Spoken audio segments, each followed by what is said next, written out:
I want you to access a very specific memory. Hmm. It's a physical sensation, really.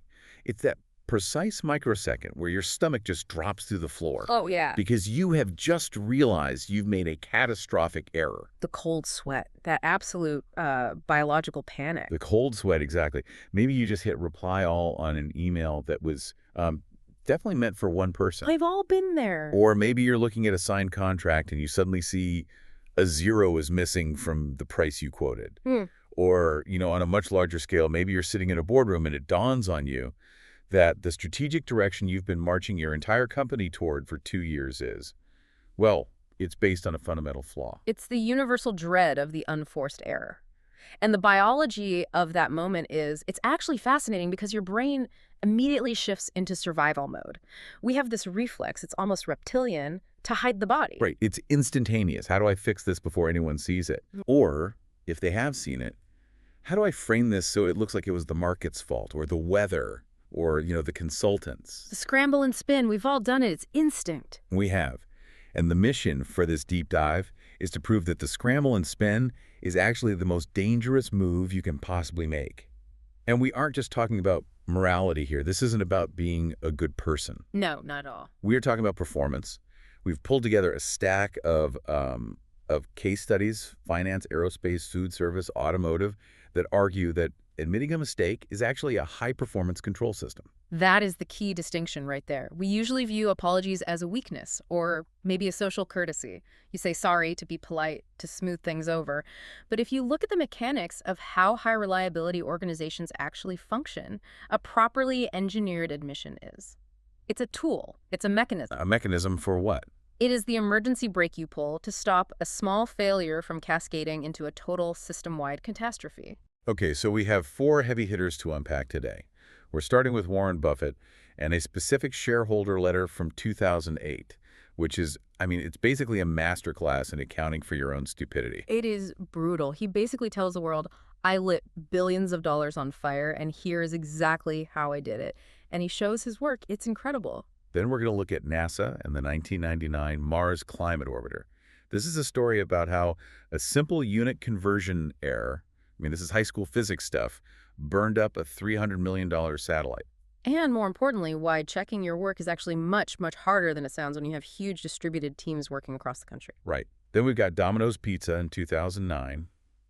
This is one of my favorites because it's a brand, a huge national brand, admitting their core product was garbage. Cardboard. That was the word they used. Their own word. They put that word on national television in their own ads. Unbelievable. And finally, Toyota during the 2010 recall crisis, which teaches us about confused priorities and what happens when you let growth sort of eat quality for lunch. Yeah. But let's not get ahead of ourselves. The goal here is to give you, the listener, a toolkit. How do you name an error? How do you price it? And, crucially, how do you build a system so you never have to make the same apology twice? Because if you won't name it, you'll meet it again. Wearing a different disguise. I love that line. All right, let's go to Omaha. The Oracle. Set the scene for us. It's early 2008. The global financial crisis is just starting to bare its teeth. The credit cycle is groaning. The entire world feels very, very unstable. It was a terrifying time for anyone managing money. Truly, Bear Stearns was on the ropes. Lehman Brothers was just months away from imploding. Banks were failing. Liquidity was just drying up completely. But Berkshire Hathaway, Buffett's fortress, is actually holding up reasonably well. Which you'd expect. Right. If you look at their actual operating businesses, insurance, energy, See's Candies, that sort of thing, they were generating cash. They were the safe harbor in the storm. Everyone else is sinking, and Berkshire's this big, stable aircraft carrier. Right. And usually in that scenario, a CEO takes a victory lap. You write the annual letter to shareholders, you acknowledge the headwinds, but you focus on your brilliant execution. You polish the narrative to reassure everyone that you are a genius and their money is safe because you are at the wheel. Exactly. That's the standard playbook. You contrast your success with the market's failure. You say, look how smart we were to avoid all this subprime nonsense. But Buffett sits down at his desk in Omaha with the winter light coming in, and he writes a section that isn't about how smart he is. It's not a victory lap at all. Yeah. It is titled simply The Error. He writes, and now it's confession time. Confession time. It's so disarming. It's not legalese. It's not corporate speak. It grabs you immediately. And he frames his confession using a metaphor from tennis. He calls it an unforced error. I want to pause on that phrasing because the words really, really matter here. What? Unforced. Why not just call it a mistake? This is such a critical distinction in high-performance psychology and in game theory. In tennis, a forced error is when your opponent hits 100-mile-an-hour smash right to the corner. You dive, you stretch, your racket just barely touches the ball, but it goes out of bounds. Right. You lost the point, but it was largely due to the opponent's skill. They beat you. They forced you into the mistake. There was really nothing you could have done. But an unforced error is completely different. It's an easy volley. You're right at the net. There's no pressure.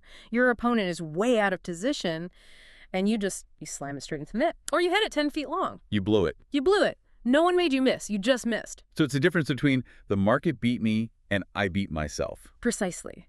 By using that specific term, unforced error, Buffett is explicitly and systematically blocking the external factors defense. He's saying, the market didn't do this to me, the economy didn't do this, no consultant advised me to do this. This was my swing, my shot selection, and my miss. It's 100% on me. That is incredibly hard for a leader to do. The instinct is always to point to the weather.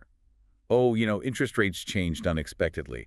Oh, consumer behavior shifted. And that's why most leaders don't actually learn from their mistakes. As long as you can blame the weather, you don't have to fix your roof. Buffett is standing on the rooftop in the rain saying, the roof is leaking because I built it wrong. So what was the miss? Because we aren't talking about a rounding error here. This wasn't a small typo in a spreadsheet. No, this is massive. A multi-billion-dollar miss. And to understand it, we have to go back in time to 1993. Buffett buys a company called Dexter Shoe. Okay, a shoe manufacturing company in Maine. Not exactly high-tech, but that seems very on-brand for Buffett. He likes simple, boring businesses that people understand. Right. He likes cash flow. He likes brands people know. He paid $433 million for it. And his thesis, his whole argument for buying it was classic Buffett. Yeah. He believed Dexter had a durable competitive advantage. The moat. The famous moat.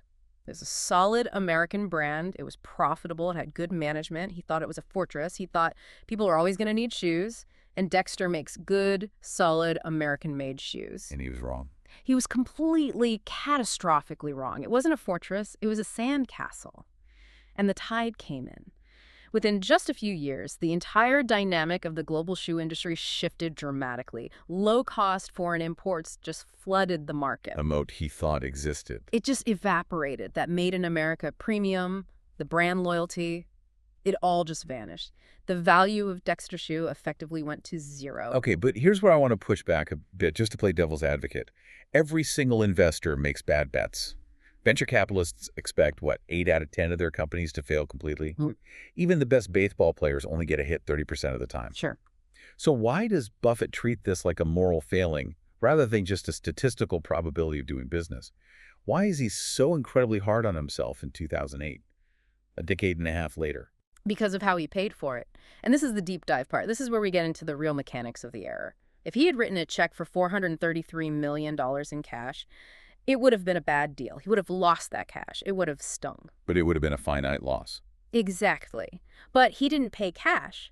He paid in stock. He used Berkshire Hathaway shares as currency. He issued 25,203 Class A shares to the sellers of Dexter Shoe. For the listener who doesn't track the ticker daily, can you just explain the significance of the Class A share? Because this isn't like handing over a few stock options. This is different. It's a whole different ballgame. Berkshire Class A shares are the gold standard. They have famously never been split. So one share represents a direct, undiluted slice of the entire compounding engine that is Buffett's holding company. It's a piece of Coca-Cola, of American Express, of everything. When he handed over those shares in 1993, they were worth roughly $16,000 each. Which got him to the $433 million purchase price. Correct. But here's the kicker. In 2008, when he's writing this letter, they were trading at tens and tens of thousands more. Today, they're hundreds of thousands of dollars per share. By giving away the stock, he wasn't just spending $1993. He was giving away a percentage of all the future growth of Berkshire Hathaway. So he sits down in 2008, all those years later, and he does the math. He doesn't just look at the initial cost. He calculates the opportunity cost. And it's devastating. The math is just horrific. He writes, and this is a direct quote, "I gave away 1.6% of a wonderful business, one that is now worth X billion, to buy a worthless business." He calculates the loss not at the original $433 million. Which would have been bad enough. Bad enough. He calculates it at $3.5 billion. $3.5 billion. That's the real cost of the mistake. That is the hinge moment for me in this whole story. Most people, most leaders would say, well, I lost what I put in. Buffett says, no, I lost what that capital could have become if I had just left it alone. It's the difference between simple accounting profit and true economic profit. He labels it very clearly, the worst deal that I've made. He doesn't soften it. He frames it as a permanent loss of capital for his partners, the shareholders. But why go public with the math? He could have just said, it was a mistake, I regret it. Why give the shareholders the specific number of billions he personally cost them? It seems almost masochistic. It's not masochism, it's a control system. It's a tool. Vague regret creates a hiding place. If I just say, oh, I regret that deal, I can still tell myself a story. I can say, well, the logic was sound at the time, I just got unlucky. I can let myself off the hook. It allows for self-deception. Precisely. But when I write down on paper, for all the world to see, I cost us $3.5 billion because I used the wrong currency, I have destroyed my own ability to rationalize the error. I have burned the boats. It creates a scar. And scars are useful. They are powerful reminders. They remind you not to touch the hot stove again. The lesson he quotified for himself and for his company wasn't, don't buy shoe companies. That's a shallow lesson. All right, that's too simple. The real lesson was, never ever use your own equity as currency unless the thing you are buying is absolutely guaranteed to grow faster than you are. Which is almost impossible if you are Berkshire Hathaway. That's the point. He realized that his own company, his own stock, was the best investment he could possibly make. So giving pieces of it away to buy something else was almost always going to be a losing bet in the long run. So if we're trying to apply this Buffett audit to our own lives, and assuming we aren't managing billion-dollar portfolios, how do we do it? Because we aren't trading Class A shares, but we are trading our time, our reputation, our energy, our focus. You have to price your errors in 2 dimensions. This is the takeaway tool. This is what you can use on Monday morning. First, calculate the direct cost. Okay, so that's the obvious one. The time lost, the money spent, the embarrassment. Right, but then, and this is the Buffett move, you calculate the opportunity cost. What did I give up to make this mistake? What else could I have been doing with that time, with that money, with that focus? Can you give me an example of that in a normal workplace, not buying a shoe company? Absolutely. Let's say you spend 6 months leading a project that ultimately fails because you didn't do enough user research at the beginning. The direct cost is easy. 6 months of your salary, your team's salary, the resources you used. You can put a number on that. You can, but the opportunity cost is the killer question. What other project didn't get done in those 6 months? Did you miss a market window for a different, better product because your whole team was tied up with the bad one? That hits home. The cost isn't just the 6 months you wasted, it's the other project you didn't launch. It's the competitor who got ahead of you while you're busy digging a hole. Exactly. And to really seal the lesson, to make sure it sticks, you have to write the unforced error sentence. No one pushed me into this. I chose to prioritize speed over quality. Or, I chose to ignore the red flags from the engineering team because I was optimistic about the vendor. Starting with, I chose. If you can't write that sentence, starting with I chose, you haven't found the root cause yet. You're still blaming the weather. That's tough medicine. Operational discipline usually is. But that's how you stop making the same mistake every 2 years. All right, let's move from financial engineering to actual engineering. Let's talk about NASA. The Mars Climate Orbiter. This story, it just hurts. I'm a space nerd, and reading the postmortem on this makes me physically uncomfortable. Because when you think of NASA, you think of the smartest people in the room. You think of Apollo, you think of precision down to the millimeter. It's a tragedy because the engineering itself was brilliant, the launch was perfect, the cruise phase across the solar system was perfect. This thing traveled 416 million miles without a major hitch. Let's set the timeline. It's September 23, 1999. The orbiter reaches Mars. Its job is to slide into a nice high orbit and become a weather satellite for the planet. It's a relay station. Right. It's going to study the Martian atmosphere and help us talk to the landers that are scheduled to come later. It's a critical piece of infrastructure. So it performs its engine burn to slow down and get captured by Mars's gravity. Then it goes behind the planet, which is expected, right? You lose the signal because the whole planet is between the spacecraft and Earth. The control room at JPL in Pasadena is just waiting for a reacquisition of that signal. 09.04.52 UTC. silence. The moment it's supposed to reappear on the other side. And it just never calls home. Now, usually in spaceflight, when something dies, it's violent. An engine blows up, a fuel tank ruptures, a micrometeorite hits it. There's big, obvious failure.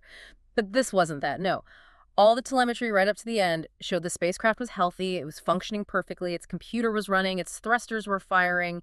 It flew too low. How much too low? The plan was for it to settle in at a safe altitude of about 226 kilometers above the Martian surface. The investigation later found that it came in at just 57 kilometers. Oof, that's way inside the atmosphere. Way inside. At that altitude, the Martian atmosphere isn't a vacuum anymore. It's thin, but it's thick enough to cause immense friction and heat. The spacecraft hit the atmosphere like a brick wall at thousands of miles per hour, heated up and disintegrated. So the immediate question for everyone at NASA is, why? Why did it fly so low? Did the navigation sensors fail? Did the thrusters misfire? Was there a solar flare that pushed it off course?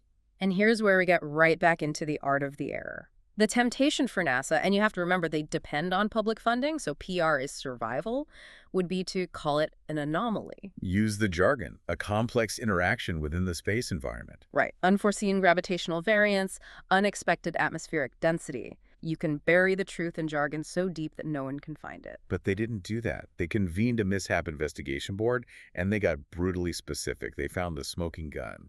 And it wasn't some high-tech exotic failure. It wasn't quantum physics. It was high school physics. It was a unit conversion error. Metric versus imperial. Specifically, the software was calculating thruster force in newtons, which is the metric unit. But the data it was being fed was in pound seconds, the English imperial unit. Walk us through how that actually happens. Because surely NASA has a standard, right? They don't just let engineers guess which units to use. They do. The standard is metric. The mission specification document clearly stated all calculations will be done in the metric system. Newtons, kilograms, meters. NASA is a metric organization. But you had a distributed team. The spacecraft was built by Lockheed Martin in Denver. The mission, however, was flown by the Jet Propulsion Laboratory, JPL, in Pasadena. So you have two different corporate cultures, two different locations, two different teams. And one of those teams made a mistake. Lockheed provided a critical data file. It was called the Small Forces file, which tracks the tiny impulses from the thrusters used to correct the spacecraft's path. Lockheed's software team wrote their code to output that force data in pound seconds, the old imperial units. Even though the spec said metric. Even though the spec said metric. And then the navigation software at JPL, which received this file, assumed the data was in newtons, as per the spec. And nobody checked the file header? Nobody looked at the label on the data? That's the scariest part of the whole story. There were no labels. The numbers were just numbers. A string of digits in a data stream. If I send you the number 4.45, and I mean pounds force, but you think I mean newtons, well, a pound of force is equal to about 4.45 newtons. The conversion factor is off by more than 4x. So every time a thruster fired for a tiny course correction, the navigation computer at JPL was underestimating the force of that push by a factor of more than 4. That's it. So the computer thought the pushes were small, but the actual pushes were big. And over a 9-month journey across the solar system, those thousands of tiny errors accumulate. They add up. Each one pushed the trajectory just a little bit lower, a little bit closer to the planet. It's like trying to walk across the country with a compass that is just 1 single degree off. You wouldn't notice it for the first few miles, but by the time you get to the other ocean, you're in the wrong state. That's a perfect analogy. The final report calls this an interface break. I find that term fascinating. It sounds so technical and clean, but it's actually deeply, deeply human. It's a crucial concept for anyone working in teams, not just rocket scientists. The error wasn't in Team A's work. Lockheed's calculations were internally consistent. It wasn't in Team B's work.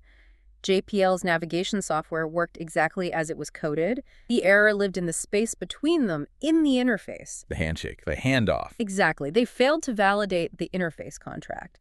And the deeper failure, the one the investigation report really hammers, is what we call an epistemic failure. Epistemic. Okay, break that down. It means how we know what we know. Right. And this goes straight back to the physicist Richard Feynman, who was on the Challenger investigation.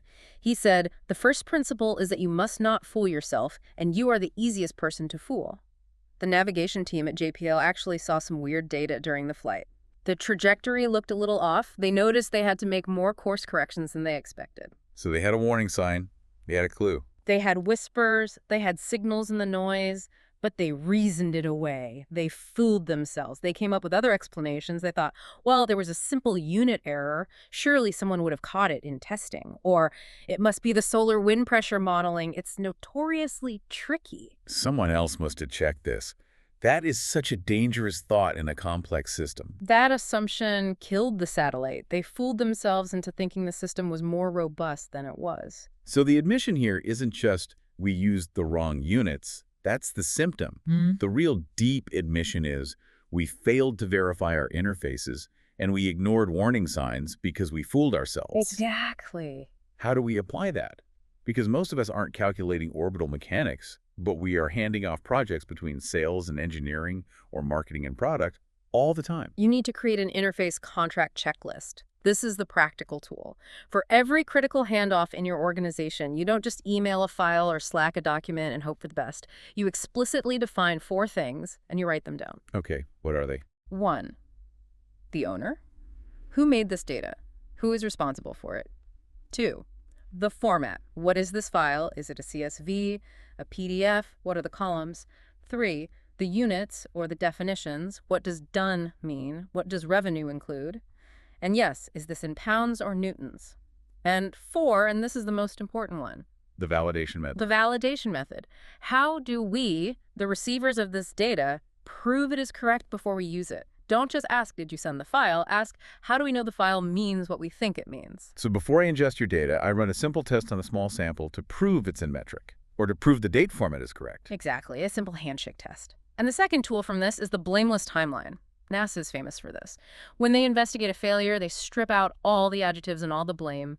They don't write, the careless engineer at Lockheed sent the wrong file. Why not, if they were careless? Because adjectives and blame trigger our defense mechanisms. If you call me careless, I stop trying to solve the problem and I start trying to defend my reputation. I fight you.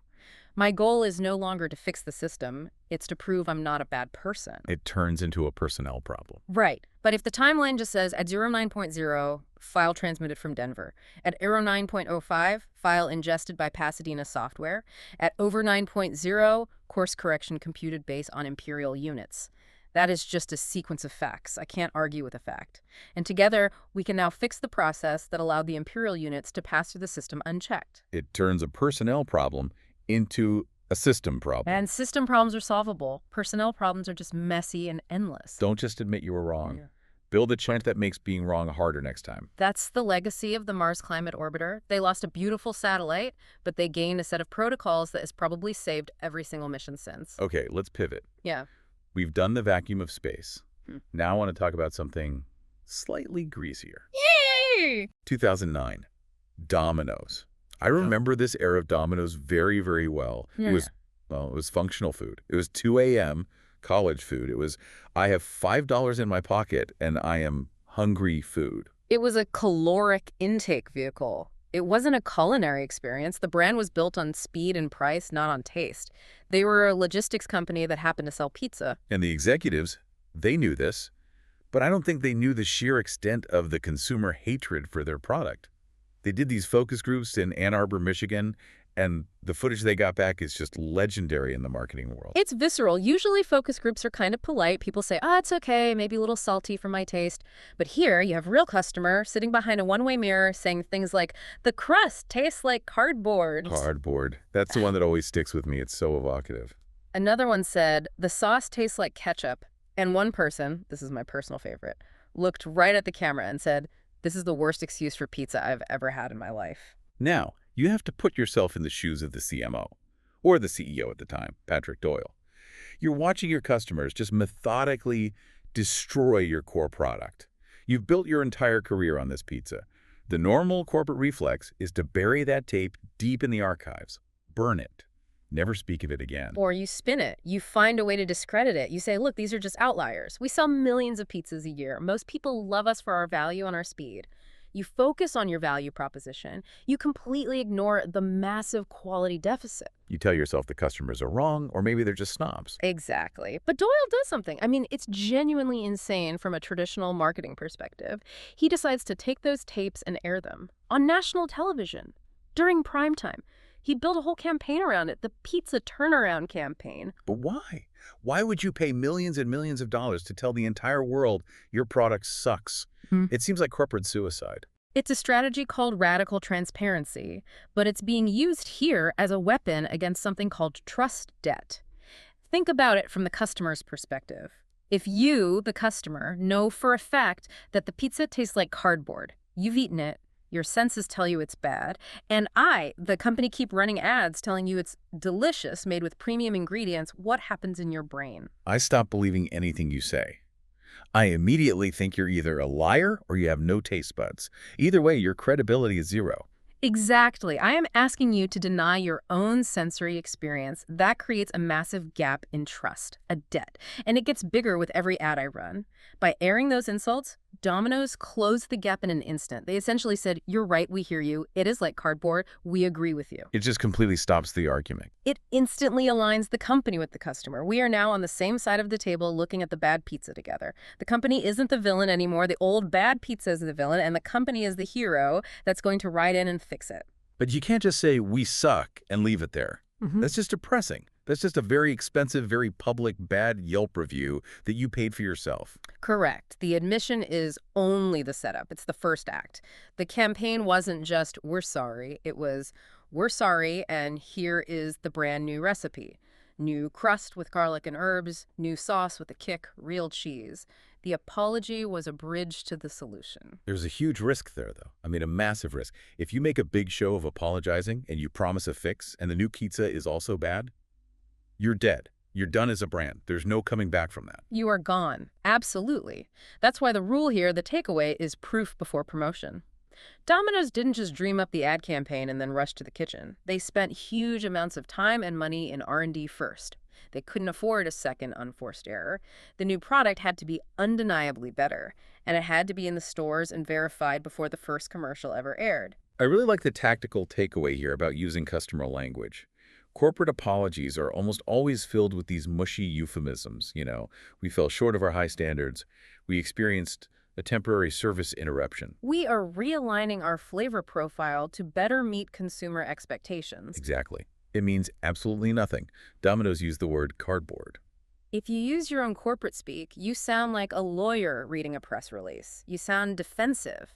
If you use the customer's actual words, even if they are brutal and embarrassing, you sound like a human being who's actually listening. You validate their reality, and that's incredibly powerful. So if your customer says your app is clunky and confusing, don't issue a statement saying you are optimizing the user interface for improved latency. Just say, "We know it's clunky and confusing, we're fixing it." It buys you an incredible amount of credibility. It shows you aren't afraid of the truth. And in a world that is just drowning in spin, truth is a huge differentiator. And the other piece of this that I think is so smart is make one promise smaller. Right.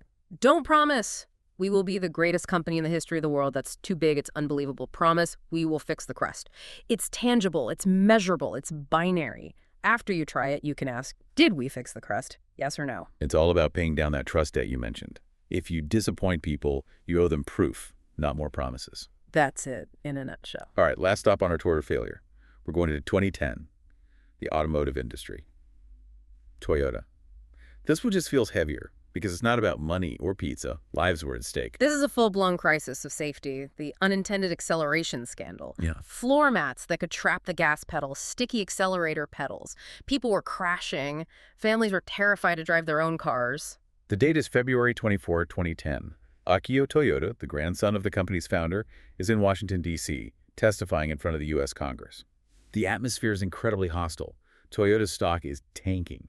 The brand, which was built entirely on a reputation for quality and reliability, is being shredded on the global stage. And you have to remember, Toyota was the gold standard, the Toyota way, lean manufacturing, Kaizen. They were the ones everyone else in every industry tried to copy for decades. So this fall from grace was just shocking to the business world. In a situation like this, with that level of legal exposure, the advice from the lawyers is almost always the same. Admit nothing. Say, "We are investigating." Talk about complex factors. Hint at driver error.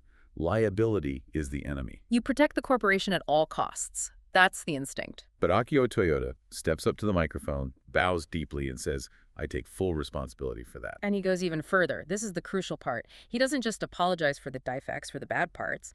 He diagnoses the root cause of the defects.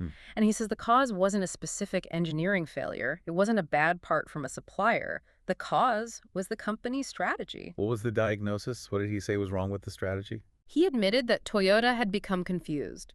For decades, their priority stack, their internal hierarchy of values, was crystal clear. It was. Number 1, safety. Number 2, quality. And a distant number 3, volume. How many cars they sell. Safety, quality, volume. In that order. In that order, always. But he admitted that in the mid-2000s, in their race to become the world's largest automaker, in their obsession with beating General Motors, they had flipped the stack. Volume became number 1. Exactly. He says, and I'm quoting him here, "We pursued growth over the speed at which we were able to develop our people and our organization." That is a profound and devastating admission for a CEO to make in public. He is saying, we got greedy, we grew faster than our competence, faster than our culture could handle. He explicitly named the trade-off. That's the lesson. That is the key tool from this case. A surface-level apology says we made a mistake. A deep-dive admission says we optimized for X at the expense of Y, and that was the wrong choice. Why is naming the trade-off so important for the fix? Why not just say, we'll focus more on quality? Because unless you name the trade-off, the organization will just keep making it unconsciously. If you just yell, be safer at the engineers, but the bonus structure and the promotion criteria still reward production speed above all else, guess what wins? Production speed. Every single time. The culture will always follow the incentives. By publicly restating the hierarchy, from now on, the order is safety, then quality, then volume. Toyota gave his entire organization permission to change their behavior. He was saying, if you have to slow down the assembly line to fix a quality issue, you have my blessing. In fact, you have my order. He also personalized it in a way that I think is unique. He said, my name is on every car. And it's literally true. He is a Toyota. It wasn't just a poetic line. He was signaling that he couldn't run away from the problem because it was his family's identity. It was his personal honor on the line. That creates a level of accountability that a hired gun CEO from outside the company just can't replicate. So for the leader listening to this, maybe they aren't testifying before Congress, but they have a team that is burnt out or a project that is consistently failing. How do they use this Toyota method? You have to sit down and draft the responsibility sentence. It starts with, I take full responsibility for X. No buts, no however, no qualifications, just that. Okay. And then you have to name the trade-off. You have to look your team in the eye and say, for the last year, we have prioritized speed over stability, and that has led to this burnout and these bugs. Or we have prioritized short-term revenue over long-term customer experience, and our churn rate shows it. You have to say it out loud. You have to say it out loud, because once you name the trade-off, you can officially reverse it. You can say, from now on, stability beats speed as our top priority. That gives your team permission to slow down and build things correctly. Until you say that, they will just keep running until they crash the car. It's a reset button for the whole organization's priorities. It's governance. It's the ultimate leadership move. It's about setting the true direction of the company. Okay, let's try to bring all of this together. We've looked at 4 completely different disasters in 4 different industries. Buffett's billions, NASA's satellite, Domino's cardboard crust, Toyota's accelerators. But the recovery mechanism, the tool they all used, is surprisingly consistent. It really is. When you strip it all down, it's about specificity. Buffett didn't just say, I lost a bunch of money. He calculated the 1.6% of the company he gave away and put a $3.5 billion price tag on it. Right. NASA didn't just say there was a computer glitch. They identified the specific interface break between 2 teams and the failure to convert from pound-seconds to newtons. Domino's didn't just say, we can do better. They used the customer's own brutal word, cardboard. And Toyota didn't just say mistakes happened. They pointed to the exact strategic failure, letting the pursuit of volume beat the discipline of quality. So the common thread is that specificity breeds trust. Vagueness creates suspicion. It's because specificity implies mastery of the problem. Think about it. If you take your car to a mechanic and he listens to the engine and says, uh-oh, something's wrong with the engine, you're worried. You don't trust him. Right, because it sounds like he's guessing. Exactly. But if he listens for 30 seconds and says, The oxygen sensor in cylinder 3 is sending a bad voltage, which is messing up your fuel-air mixture. You immediately trust him. He knows exactly what's wrong. If you can describe the error better than your critics can, you earn the right to fix it. That's it. That is the entire game. If you are vague, it sounds like you don't really understand what happened. And if you don't understand it, why on earth should I trust you to fix it? That's a really powerful idea. Describe the error better than your critics. That's the goal you should be aiming for in any postmortem. So we promised the listener a toolkit, a way to handle their next screw-up. Because, let's be honest, we're all going to screw up again. It's inevitable. What are the micro steps? What can they do today or tomorrow at work? Okay, here is the try this now list, a 4-step process. Pick the mistake. Stop ignoring that one project that is flashing red on your dashboard, that team that keeps missing deadlines. Look right at it. Don't avoid it. Don't avoid it. Step 2, the Buffett audit. Write the unforced error sentence. Start it with, no one pushed me, I chose. And then calculate the opportunity cost. What did we not do because we were doing this? Be brutal with yourself. Okay, step 3. Step 3, the NASA interface check. Was there a handoff where the contract wasn't clear? A point where one team passed something to another? Did you assume they knew what newtons meant? Did you assume they understood the real deadline or the real definition of done? Map the interface. And the last one. Step 4, the Toyota trade-off. What did you implicitly optimize for? Did you trade quality for speed? Did you trade security for convenience? Name the trade-off that created the problem. And then what do you do once you've done that analysis? You share it. You don't have to take out a Super Bowl ad, but you tell one key stakeholder, your boss, your team, a client. You say, here is what went wrong. Here is the specific mechanism that failed. And here is the new rule, the new check we are putting in place to make sure it doesn't happen again. It changes the energy of the conversation entirely. It goes from you messed up and you're on the defensive to you are in control and you're fixing it. And that is the only place you ever want to be. You want to be the architect of the solution, not the victim of the problem.